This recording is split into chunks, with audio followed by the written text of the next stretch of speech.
Hello to everyone watching us on a number of WHO platforms. It's December 21st. My name is Tariq, and I welcome you to a regular COVID-19 press conference from WHO headquarters here in Geneva.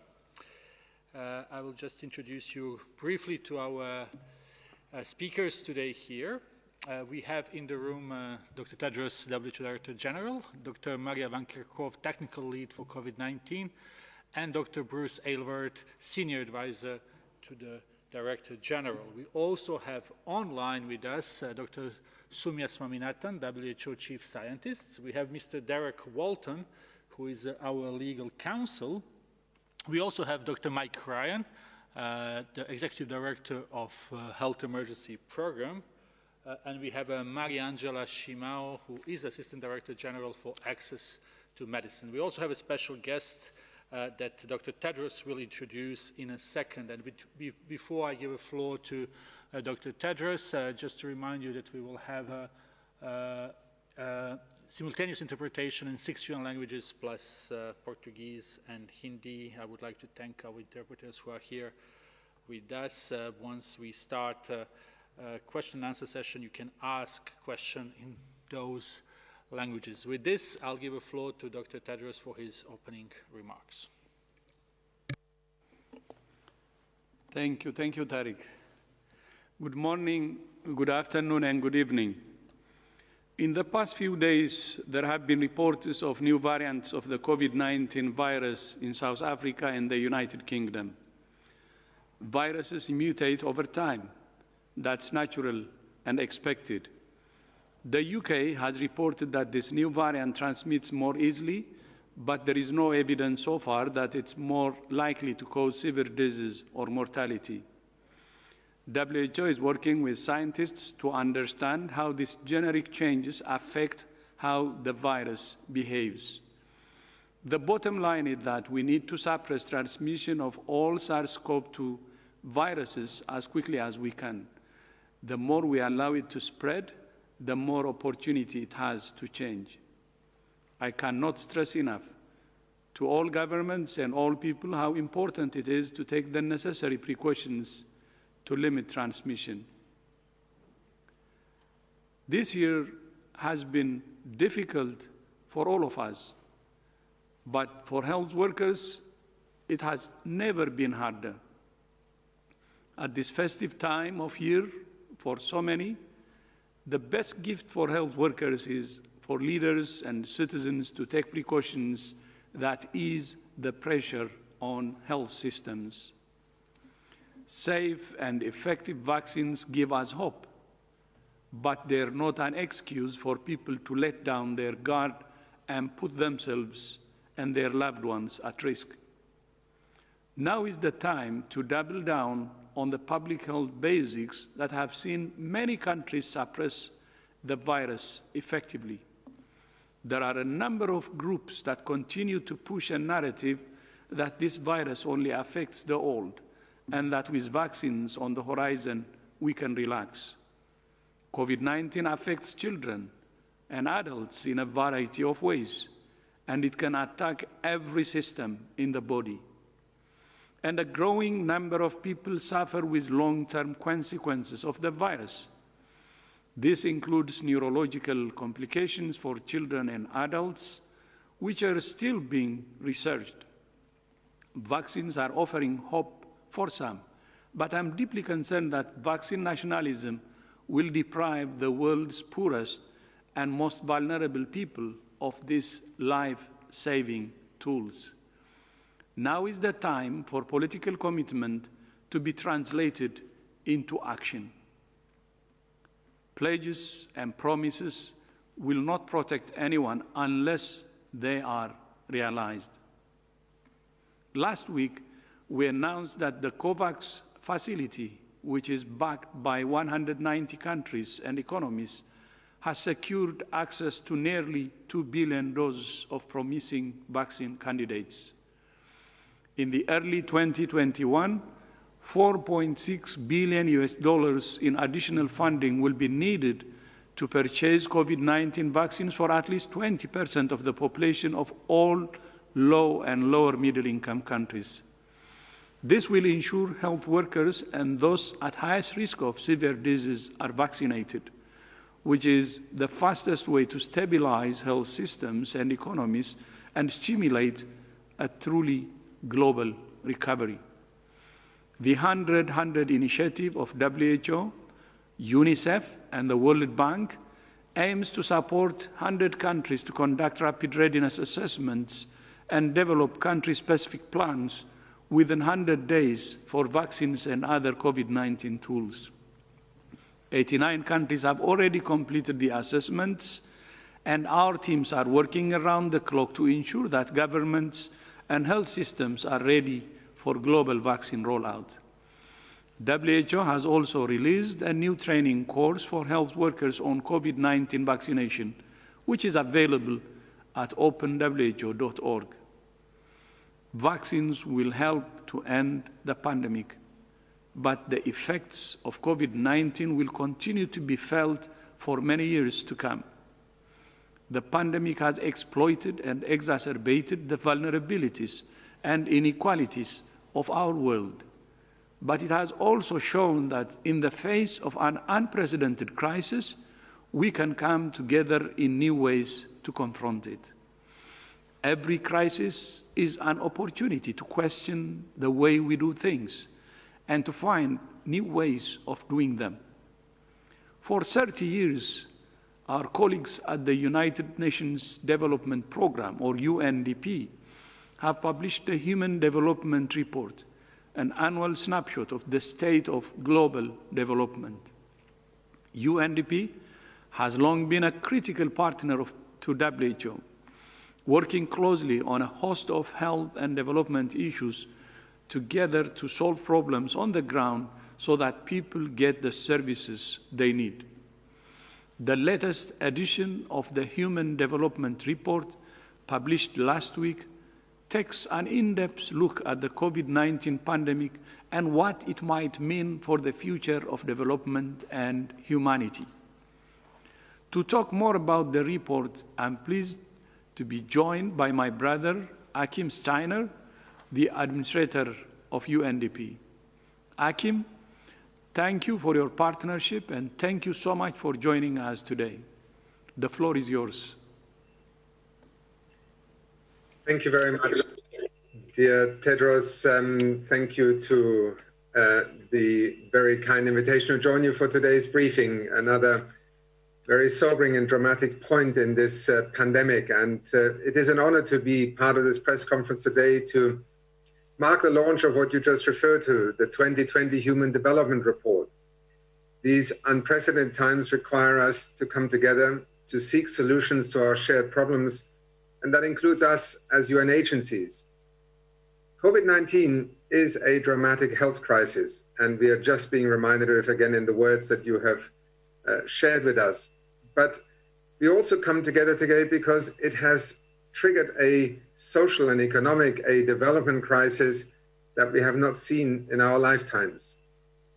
Not only has the virus taken the lives of more than 1.6 million people, it has destroyed livelihoods, crippled health systems, locked hundreds of millions of children out of classrooms, and is costing the world's economy more than $9 trillion over 2 years, according to the IMF, and the equivalent of up to 400 million jobs, according to our sister agency, the ILO.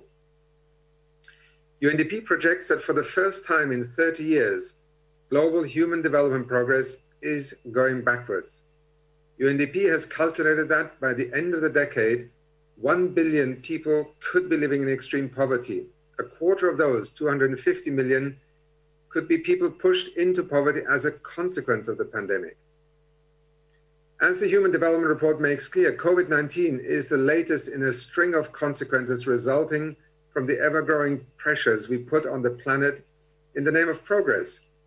This is the reality of the Anthropocene, the age of humans, as we refer to it, and in it, humanity is, in a certain way, waging a war against itself. For 30 years, UNDP has released the Human Development Index, ranking countries in the world by how they expand people's freedom and opportunities, by measuring health, education, and income. But this year, we decided that we needed to try something new and long overdue. We included an experimental index to gauge human progress by accounting for per capita national carbon dioxide emissions and per capita material footprint.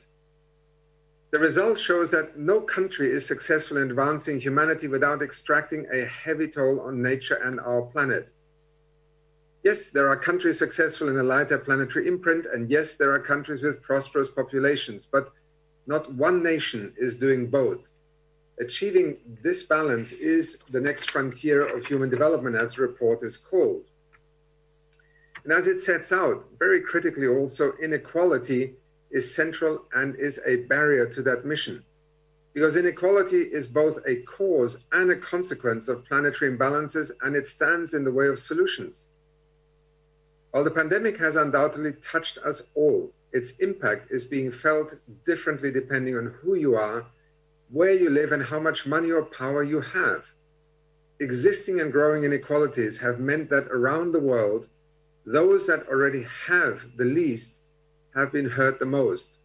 And in its simplest, we have all realized that it is extremely expensive to be poor in a pandemic, whether you are a household or a country. Poor people, women, marginalized people, day laborers, and those in unstable employment or in the informal sector have all faced disproportionate hardship. For instance, evidence from a number of countries also indicates that the pandemic is erasing decades of progress in women's labor force participation. But the report is very much focused on also stating that it doesn't have to be this way. The first test of our willingness to transform will be the delivery, as Dr. Tedros just referred to, of COVID-19 vaccines to the world's population. The COVID-19 pandemic is exposing and exacerbating fragmentation and long-standing gaps in public health and deepening chronic inequities. The delivery of the COVID-19 vaccine must be equitable, otherwise we risk entrenching the very inequalities which are harming the health of people and the health of planet and are going to give rise to more social and economic tensions. Without delivery of COVID vaccines that are equitable, efficient, and trusted, we will undermine the recovery from COVID-19 and not only lose even more lives, we have to be reminded that none of us is safe unless we are all safe. The scientists who have brought us effective COVID-19 vaccine candidates in record time have shown what is possible through collaboration and innovation. We must now be equally bold in taking the baton to deliver the vaccine to the people of all high, middle, and low income and least developing countries. This is the ultimate stress for planetary health, delivering the largest public health intervention of a lifetime and driving in a concurrent way the recovery in an inclusive and green direction. An undertaking of this magnitude, and I envy this, requires us all to work together in unprecedented ways. UNDP is privileged and continues to be committed to playing its part in the whole UN family system response, but guided in particular also by WHO's leadership while working in partnership with our sister agencies, Gavi, the Global Fund, and others through the ACT Accelerator, the SDG 3 Global Action Plan, and beyond. Thank you so much, Tedros, for inviting me to join you today, because together with the world's people, we can defeat this virus and most importantly, come out of this deep, dark valley that the world finds itself in right now. And part of that story will be a different development pathway into the future. And that's what the Human Development Report 2020 has tried to address itself to. Back to you. Thank you. Thank you, Hakim. And I hope you will stay with us to respond to questions from journalists who have joined today.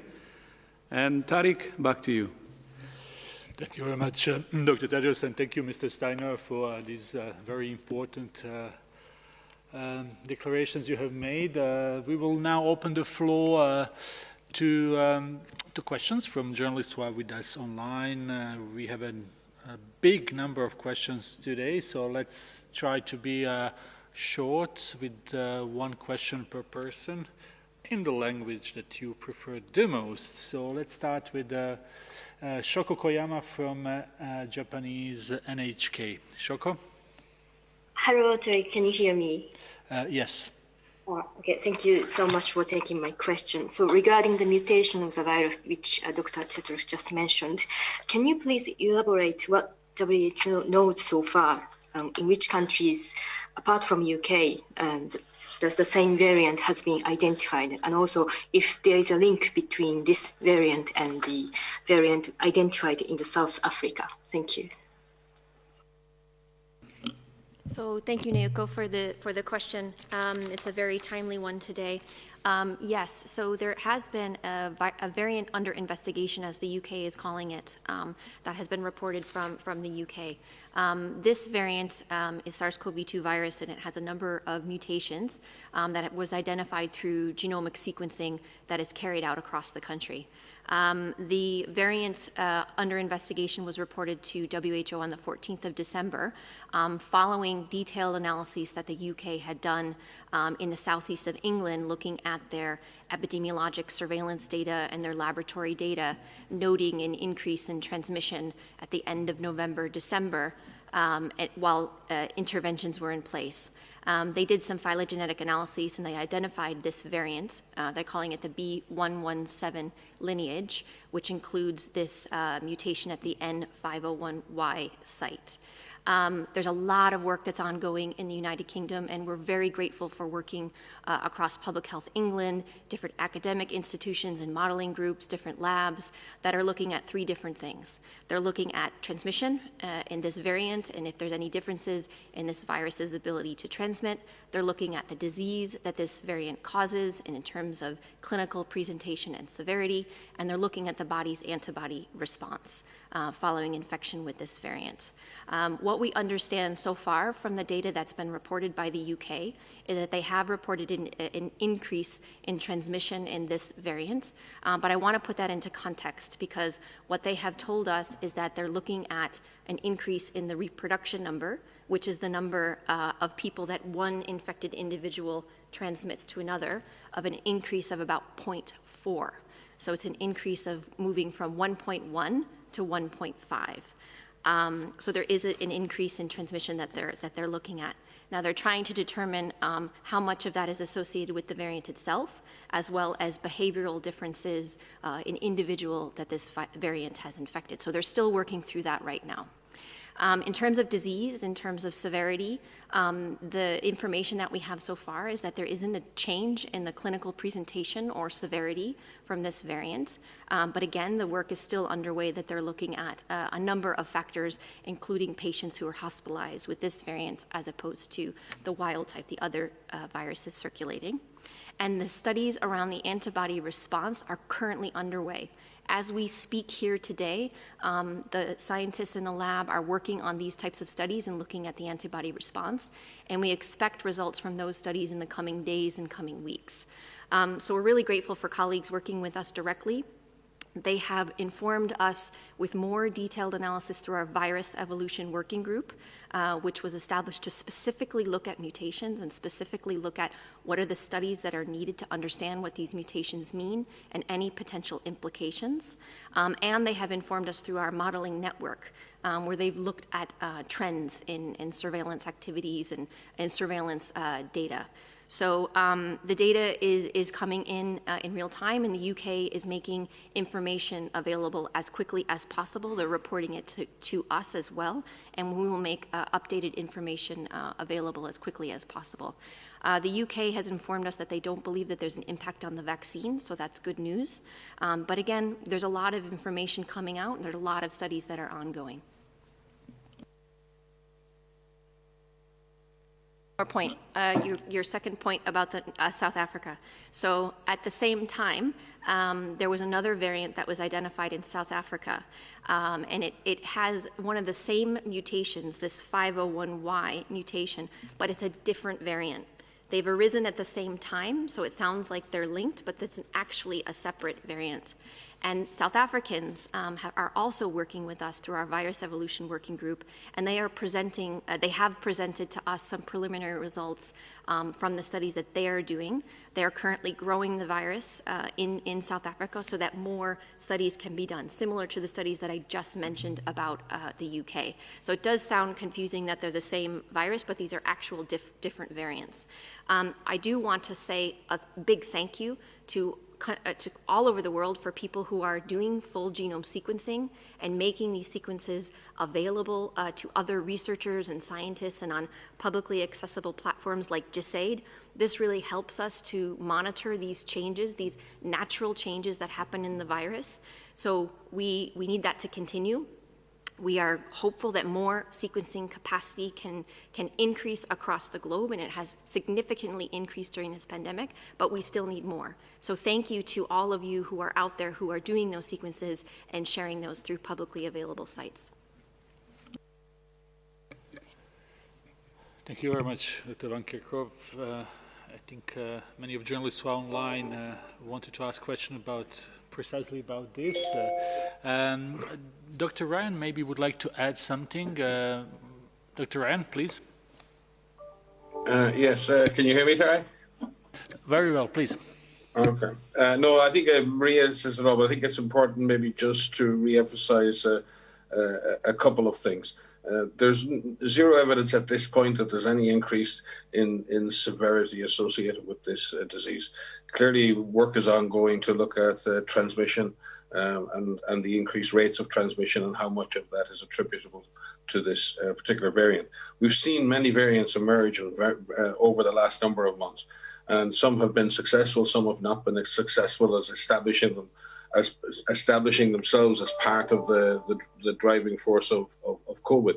What no variant has done yet is establish itself as having any higher level of severity or evading our diagnostics or hiding from vaccines or the effectiveness of vaccines. And it remains to be seen with any new variant. And that's why it's so important that we continue the work.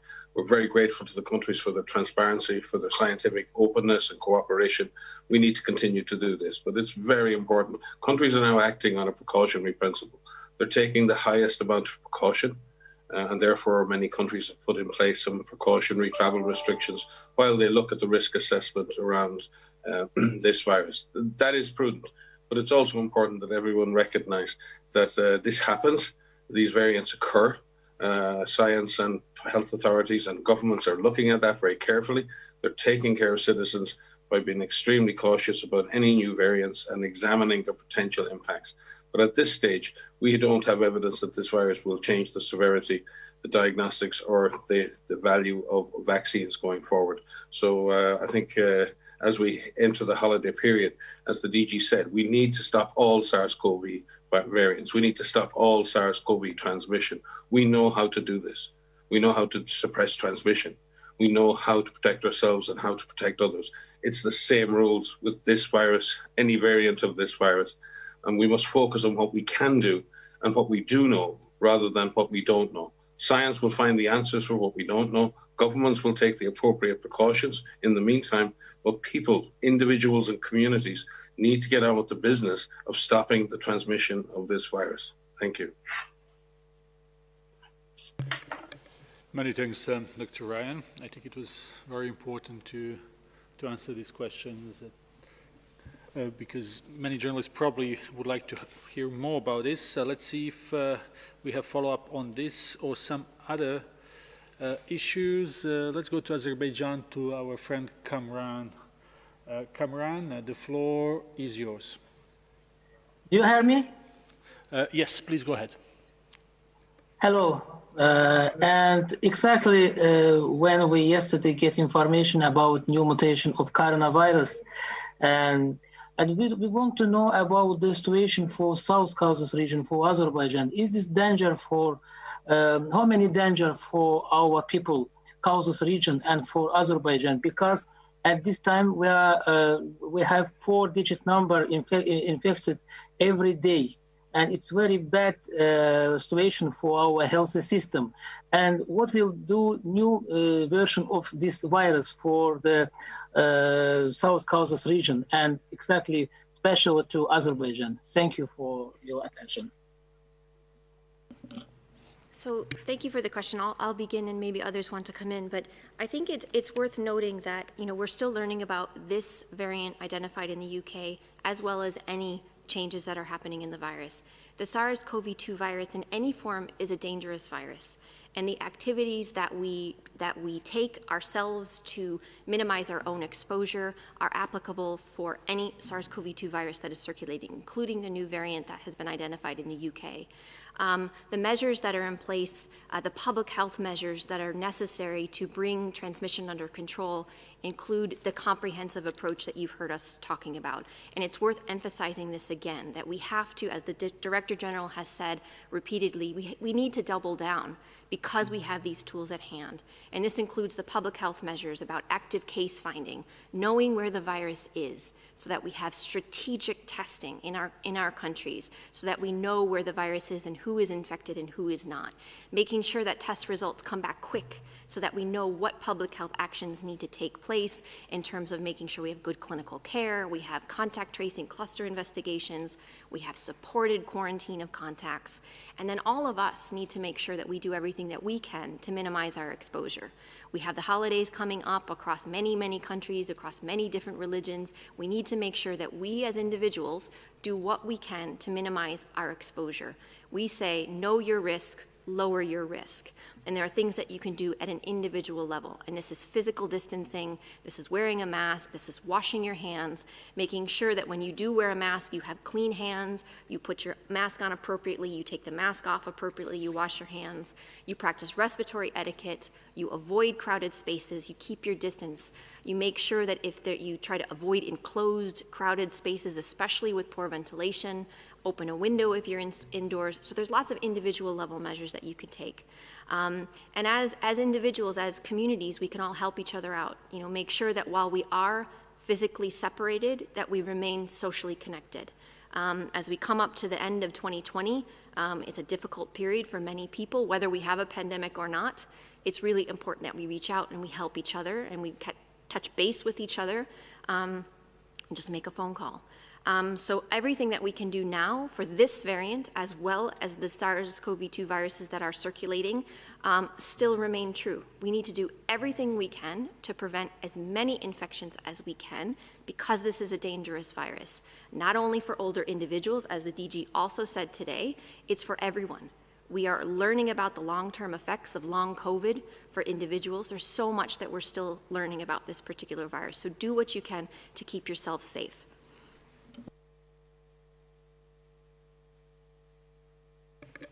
Thank you very much, Dr. Van Kerkhove. Let's go to, I would assume it's Mexico. Claudia Luna Palencia from Vertigo Politico and TV Azteca. Claudia, if you can hear us, please unmute yourself.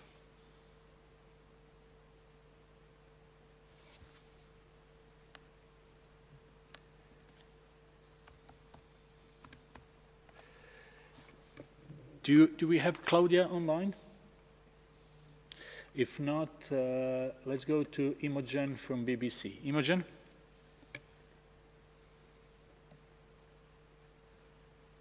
Imogen, if you hear us, please unmute yourself and ask your question. Permission comes up a bit late. Hello. I know you've said a bit about this new variant. I'm just wondering if you're able to give any more precise detail. We've heard a lot about how this is up to 70% more infectious than other strains, the strains that are already circulating. Can you give us any detail about what evidence you've seen that suggests that, and what countries should do about it, apart from what you've already said, the usual stuff we know works, wash hands and distance? Thanks, Imogen. I will begin, and maybe others want to come in, but I am going to repeat what I just said because I think it's worth hammering in. In terms of the reports from the UK about an up to 70% increase, that information comes from different types of analyses that UK colleagues are working on. They've looked at their surveillance data across the country, looking at data that's coming in from testing at different sites in Southeast England, but also across the country, across all of the UK. They're also looking at phylogenetic analysis, looking at the sequences and doing detailed analysis of making estimates of the reproduction number, of the generation time, et cetera, to look at differences with this circulating virus and other wild type viruses. So they look at people who are sequenced, and so not all people across the UK are sequenced, so it's a subset of the population. But having said that, the 70% increase is an increase of a reproduction number of about 0.4. So it's an increase from 1.1 reproduction number to 1.5. Now this is in the presence of interventions that are in place across the UK. So what they're doing now is they're doing more analysis of this as more surveillance data and more sequence data comes in. They're always refining these estimates, so these estimates may slightly change, and that's to be expected. But what they're trying to also do is look at what is associated with this variant and what is associated with people's behavior in terms of the interventions and applying and complying with the interventions that are in place. Could be the variant, a combination of the behavioral factors, and both. And so that's what they're looking at right now. We expect more analysis and results from our colleagues in the UK over the coming days, coming weeks, as they continue to look at this. They're also doing some epidemiologic investigations of individuals with this variant compared to those without this variant. They're doing detailed studies of patients in hospitals to look at the clinical course and severity, but again, we have no indication that there's a change in disease presentation or mortality, so that's good news. And then there's more studies of the neutralization. But again, I come back to what do we need to do? We need to do it all. The combination of factors is what works. With a reproduction number of 1.5, that means that one individual can infect more than one person. That means an epidemic will grow. But it means that we just need to work hard at making sure we don't give this virus an opportunity to do so. So especially as we see the upcoming holidays and many people wanting to spend time together, we need to think about how do we minimize our exposure, we minimize the opportunity for us to pass the virus to other ones. We want everyone to have a safe holiday this year. It may not be exactly how we anticipated spending it, but it doesn't mean that we can't celebrate it in our own way. But it's do it all. And it's the individual level measures, it's complying with national guidance, it's being patient as the vaccines and vaccination come online. We just really need to hang in tight. Thank you, Maria. Dr. Mike Ryan. Thanks, Imogen, and thank you, Maria. I think, as Maria said, with the work being done by the UK, and it's very responsible work, just looking at what is the combination potentially of the virus, and also just the difficulty of the measures at this time of year in any given country, what's driving transmission, and they will sort that out. But if we even look at their estimates with the new estimate of around 1.5, that just put the bar up a little bit. In some senses, it means we have to work harder. Even if the virus has become a little bit more efficient in spreading, the virus can be stopped. The R0 is around 1.5. That means the virus can be stopped, and we've had R0s much higher than 1.5 at different points in this pandemic, and we have got it under control. So this situation is not, in that sense, out of control, but it cannot be left to its own devices, either personal behavior or the virus itself. As we learn more about the virus, we'll learn more about how it may replace other strains, and that, as I said, has happened before. But we're not talking about a reproductive number like measles, which is somewhere between 12 and 18, or mumps or chickenpox, 10 to 12. We're talking about 1.5. The virus may have become slightly more efficient in transmission. That can have a big impact on numbers when we have so many people being infected. But it means the virus can be contained, the virus can be suppressed, and it is exactly the same interventions, exactly the same behaviors, done with more intensity and more completeness, that we need to focus on right now. Thank you very much, Dr. Ryan. We see there is a huge interest in this particular issue, and it is important to answer. Let's see what the next question will be, and it's Christian Ulrich from German news agency dpa. Christian. Thank you very much for taking my question.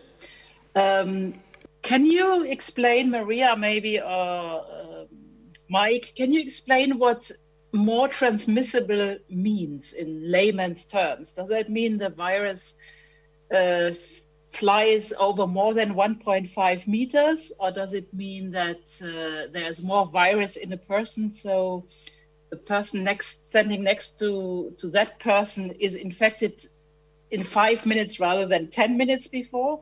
Just try and make it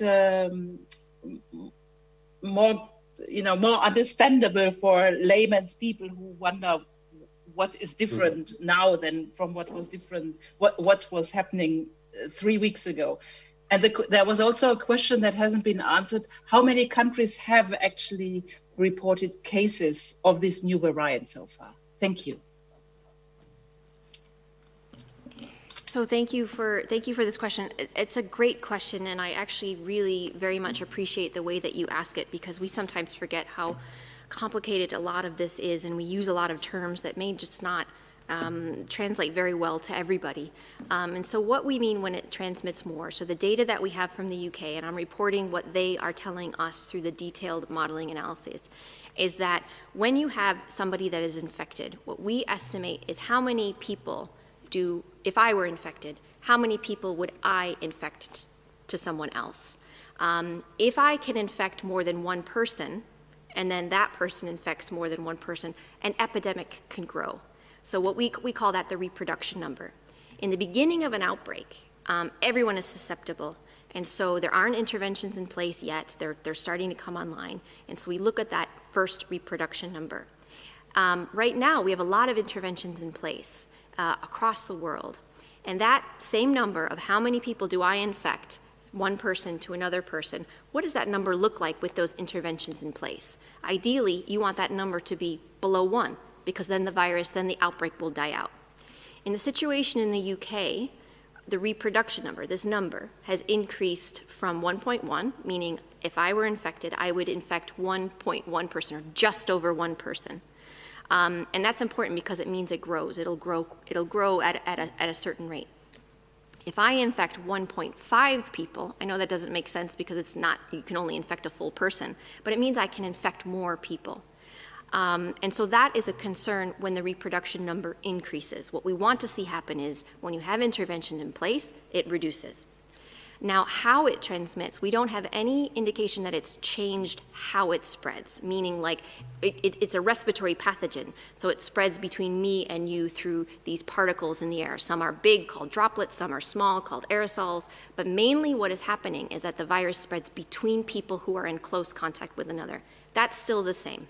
There are detailed epi investigations that are underway, and we will let you know if anything in that space changes, but the virus likes people who are in close contact with one another. So when we say there are things that you need to do with your physical distancing, you're wearing a mask, you're washing your hands, all of that remains true in terms of protecting yourself and protecting the ability of you to spread from somebody else. So I hope that was a little bit more clear, but maybe others want to come in. I'm sure Mike will want to come in on that. In terms of the international spread, so we are learning of countries that are doing sequencing, that are looking for individuals with this particular variant. And there are a few countries that have reported single cases of this variant. They're reported, the sequences are being uploaded into GISAID and other online platforms. So again, we're grateful for that. And we understand it's Australia had one case, Iceland, Italy, the Netherlands, and Denmark. Each with single cases with the exception of Denmark, and I think the cases are around 10. I may be wrong on that, so I don't have the latest updated information. But countries are looking, and so that's the current information that we have at the moment. Dr. Ryan? Yeah, I think Maria explains it very well. And in the end, when viruses change their genetic sequences, in effect, they're just changing a sequence of instructions that are used to build proteins. It's like a program. Then many of you will know programs are a set of instructions that I liken it sometimes, most of you women out there will know that if you gave the same set of flat back instructions for furniture to men, you'll end up with many versions of slightly different furniture at the end based on their interpretation of those instructions. And I think it's pretty much the same in this case. The instructions can change slightly and the outcome can change slightly. That's very important because if the proteins change because of the slight changes in instruction, the shape of the protein can change. And the spike protein on the virus, on the SARS-CoV-2 virus, is very variable because of that. And therefore, it can either fit very well into the receptors on human cells or not so well. And it's a pure chance thing. Some mutations result in that protein being able to bind a little better. Some result in it not being able to bind so well. If it binds a little better, a little bit more successfully, a little bit more tightly, then the virus finds it easier to get into the cell, it's easier to infect the cell, and the person can be infected more easily. So that can change either the ease with which the person can be infected or the viral loads that they may have ultimately with the same exposure. So in that sense, it is very much linked to those instructions, the success of the virus in the human body. And then, as Maria said, the types of transmission don't necessarily change, but if you increase the number of people who are infected in the community, then obviously the rate of infection can then increase when more people are successfully infected with the virus. But again, we're talking hypothetically here. We've seen an estimate of a small increase in the reproductive number from the UK. It remains to be seen how much of that is due to the specific genetic change in the new variant. I suspect some. And as I said, we're going to have to, Maria has laid it out, we're just going to have to keep working hard, keep doing it all, and dealing with this SARS-CoV-2 variant as we have dealt with all the previous ones. Thank you, Dr. Ryan and Dr. Van Kerkhove, for these additional in-depth explanations. Let's see if we have more questions on this, or we may have some other questions. Let's turn to Georgia, and we have Katevan Kardava from TV Georgia. Hello, can you hear me? Yes, please go ahead. Thank you very much. Good evening. European Medicine Agency recommends Pfizer COVID-19 vaccine today. It's a great news and historic day and achievement. We want to know and would like to know what are the procedures when WHO will recommend a vaccine. And also I have a question for Dr. Ryan. How would you assess the situation in Georgia right now? Regional Director for Europe is in Tbilisi. Thank you so much. Thank you very much. I will call on Mariangela Shimau, our Assistant Director General. Mariangela. Yeah, thank you. Thank you for the question. Can you hear me, Tariq? Yes, very well. Oh, okay. If you can turn off the camera as well, so we could see you, but we can hear you very well. Yeah, I'm on the iPhone, so I don't know how to turn on the camera.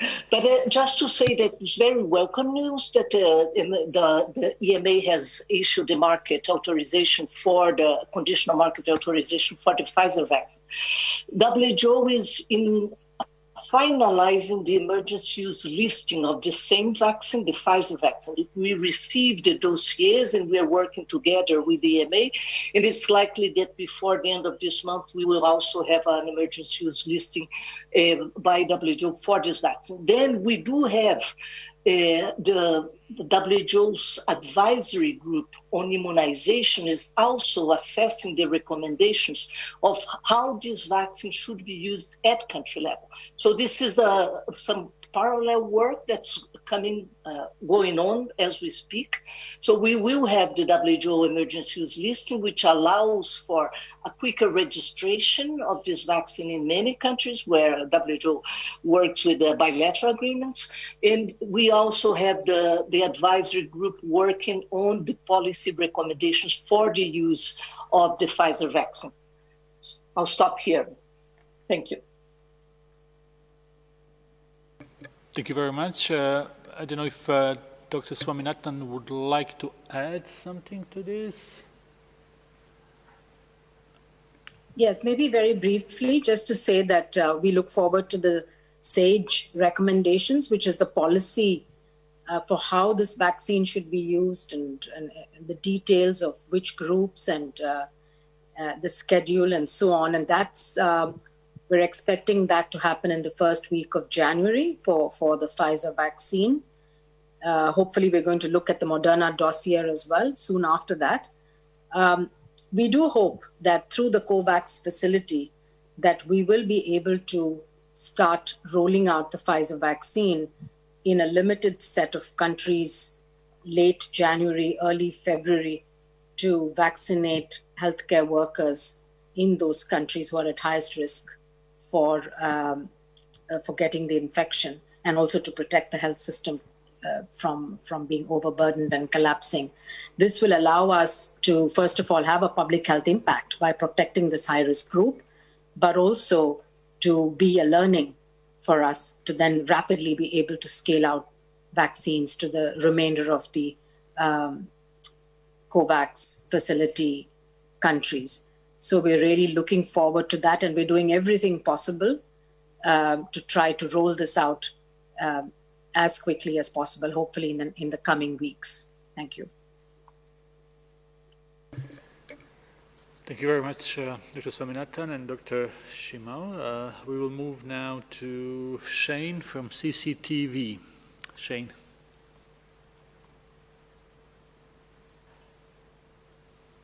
Hi, Tariq. Thank you. Can you hear me? Yes. So thank you, Tariq. My question is again about the mutation identified in UK. So will this mutation make the testing harder? And will this mutation have any effects on the therapeutics? Besides that, so for the countries, for the pandemic, how will this mutation make, what does it bring to the whole global pandemic? And what specific suggestions you may offer to countries to deal with this mutation?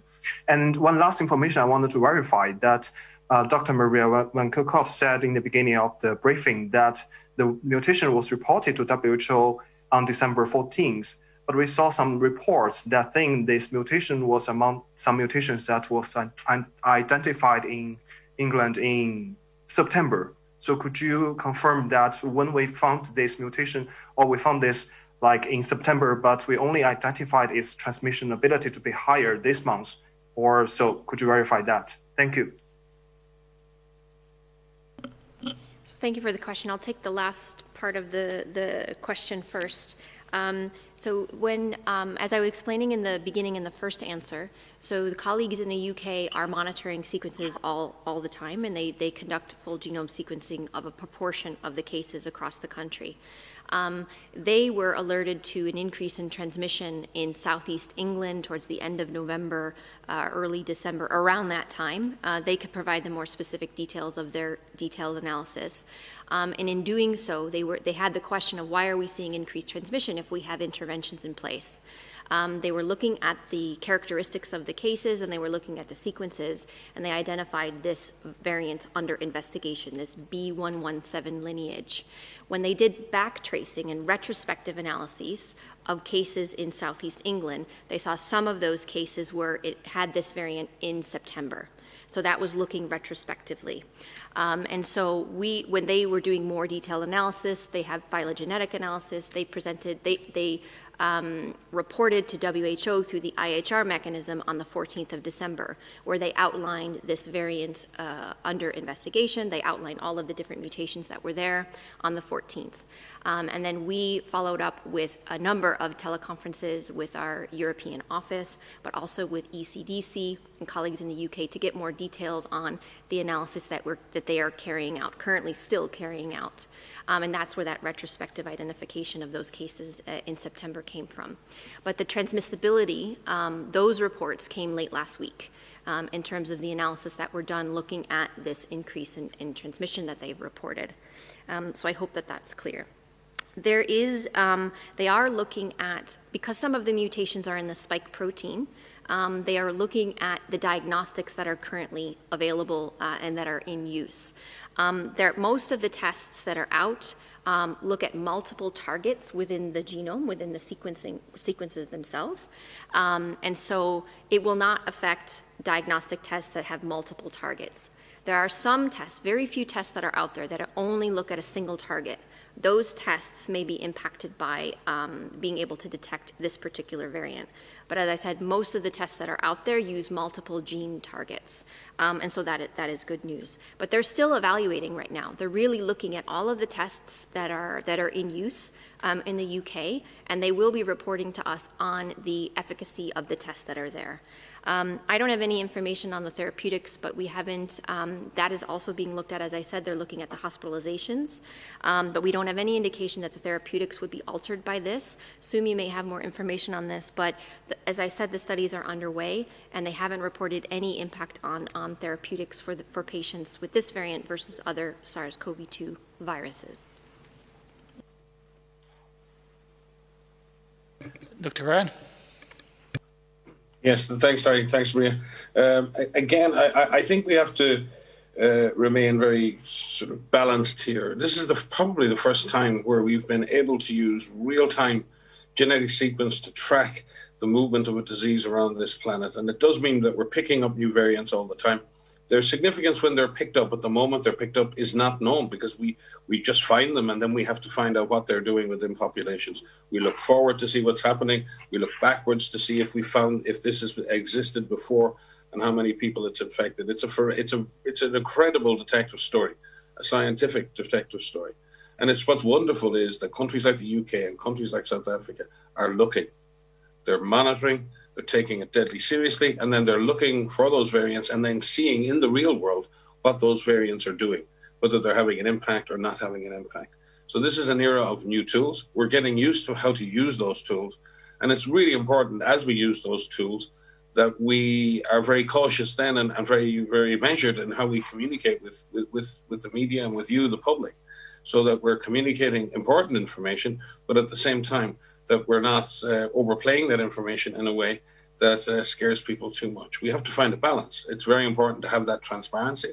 It's very important to tell the public the way it is, but it's also important to get across that this is a normal part of virus evolution, and being able to track a virus this closely, this carefully, this scientifically, in real time, is a real positive development for global public health.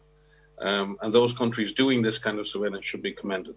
But it does bring it with it some moments when we gasp at the emergence of new strains, and then we have to track those strains over time. But the message overall is a positive message of knowing and learning how this virus moves and works, and then finding ways to combat its spread. What's good is the measures we currently have in place are the correct measures. We need to continue to do what we've been doing. We may just have to do it for a little with a little more intensity and for a little longer to make sure we can bring this virus under control. Many thanks, Dr. Ryan. We have a time for one or two more questions. Dr. Shimao mentioned the SAGE meeting beginning of January. We would and we will have a press briefing following that meeting, so stay tuned for outcome of the SAGE meeting. Let's take a question from Pamela Falk from CBS. Pamela? Yes, thank you, Tariq, and thank you, Chris. My question is for Dr. Van Kerkhove and Dr. Ryan or Dr. Tedros.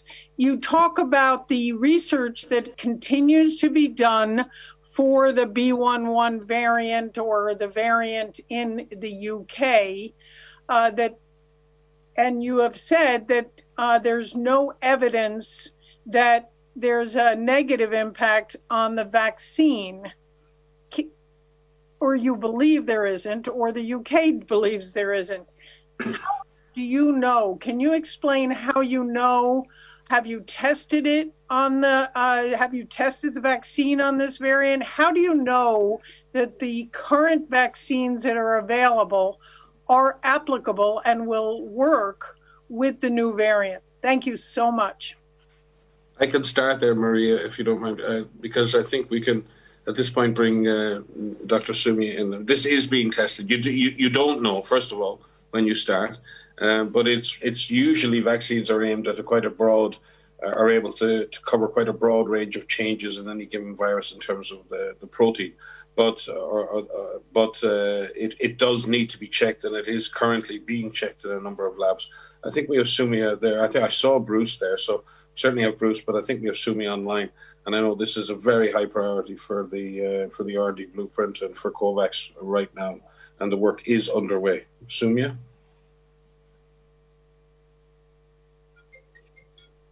Thank you, Mike. And as you said, I think this is a very important issue, because a lot of the hope now is on the vaccines making first an impact on the acute phase of the pandemic by reducing deaths, by protecting the most high risk and vulnerable groups, and by protecting our health systems, and then ultimately really making an impact on the pandemic itself by creating that population immunity. Now, all viruses mutate, some more rapidly than others.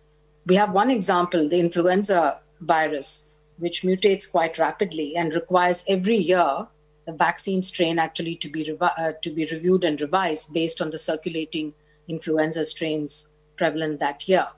So that's one example of a viral vaccine that's updated every year with the current information. Now, the SARS-CoV-2 virus is mutating at a much slower rate than the influenza virus.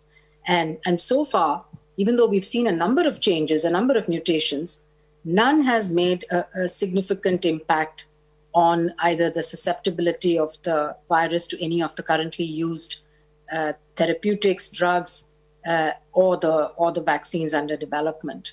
And one hopes that that will continue to be the case. But this is why we have to continuously monitor what's happening to this virus. This is why the sequencing is important, and the research. That's why we have all of these expert groups that are looking at what's happening with, Maria mentioned the virus evolution working group. There are now laboratories across the world that have set up the experiments, the assays, to culture this new variant of the virus and test both convalescent plasma, so serum from people who've recovered from natural infection, as well as those who've been vaccinated. We have serum taken from those individuals. And then in the laboratory, you can actually see whether this virus is being killed or neutralized by these antibodies from people who've got the vaccine or from people who've recovered from the disease. And that will tell us. There are also experiments being done. The companies that are running vaccine trials, like the Pfizer and Moderna and so on, are going to follow up individuals who are in those trials to see if any of them get infected with SARS-CoV-2 and develop disease. And if they do, they're going to sequence that strain to see whether that's a variant or it's an escape mutant.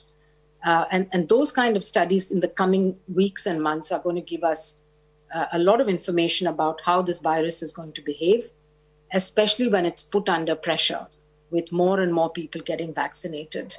And this is, again, something that viruses do naturally to escape and to survive. They mutate so that they can continue to spread. So that's why it's really important, again, going back to what Mike and Maria said, the focus now has to be on bringing transmission down and controlling it and getting it as low as possible, because the more viruses you have in circulation, the more chances of mutation and the more such variants that can arise. So the bottom line here is keep the virus transmission low, keep circulation low, don't allow it to get out of control and spread in the population. That way we'll also keep the mutations down. Over.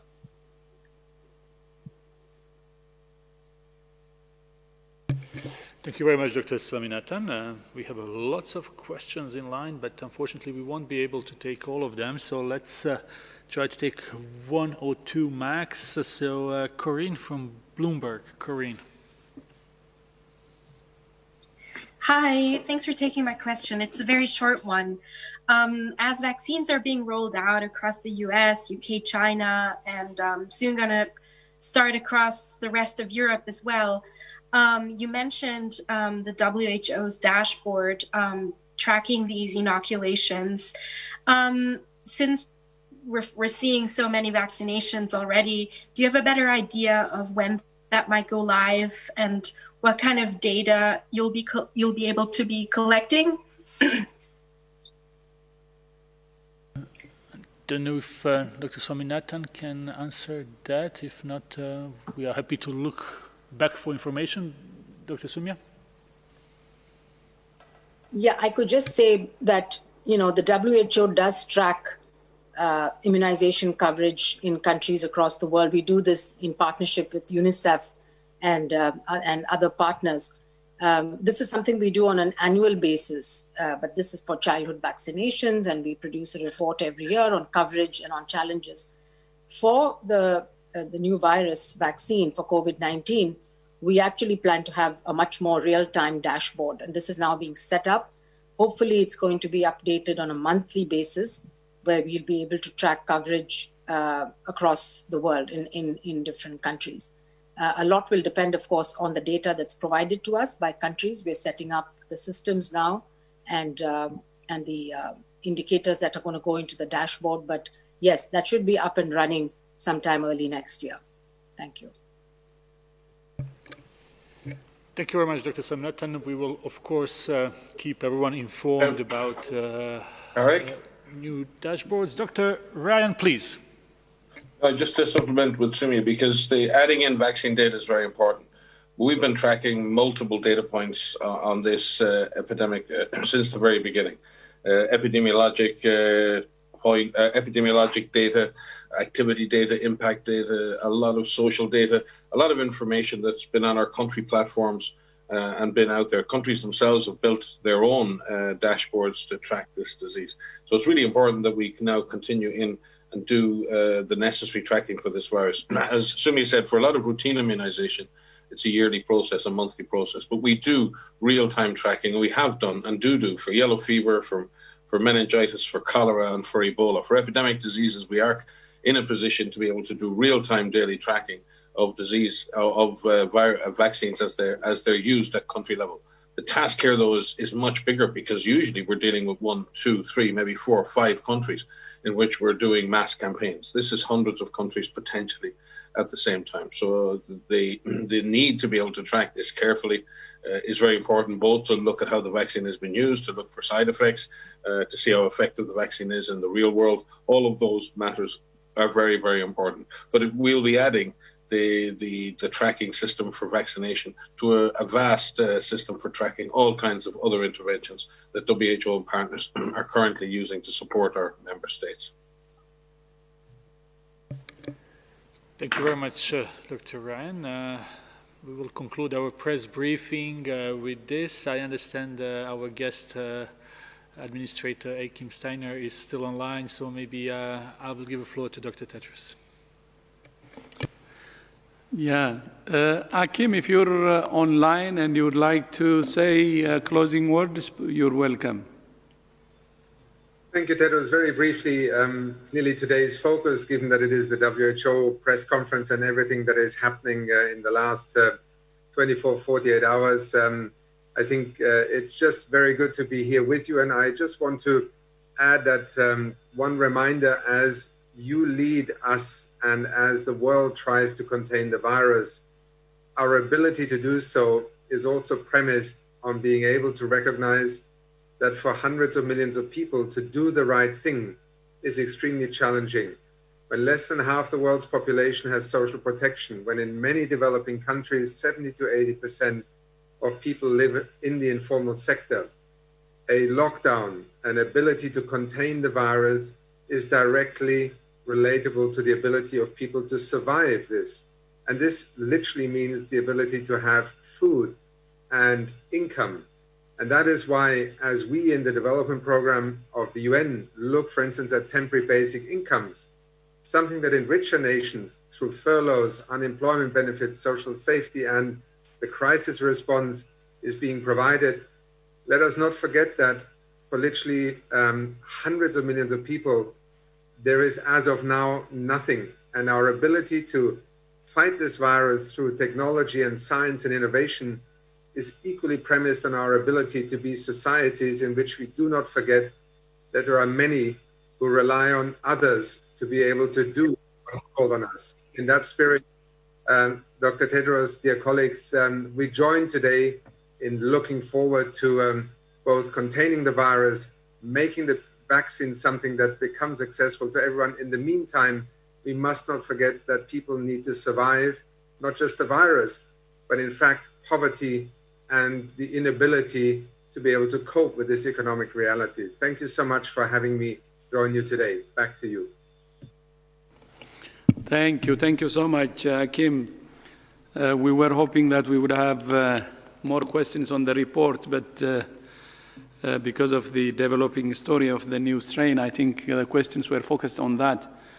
But I would like to join my colleague Mike Ryan in appreciating South Africa and UK for their strong surveillance, and that's why the new strain was detected. And I would like actually to use this opportunity to remind other countries to strengthen their surveillance. Mutation happens, it's natural. The most important thing is to detect it as early as possible. And as Mike said, all the measures we are taking, the tools we have, actually work for the new strain too. So the most important thing is to really be implementing all the measures that we know globally. And having said that, I would like to thank the media who joined today, and also on behalf of my colleagues here, on behalf of WHO, we wish all Christians around the world Merry Christmas and Happy New Year. Thank you so much.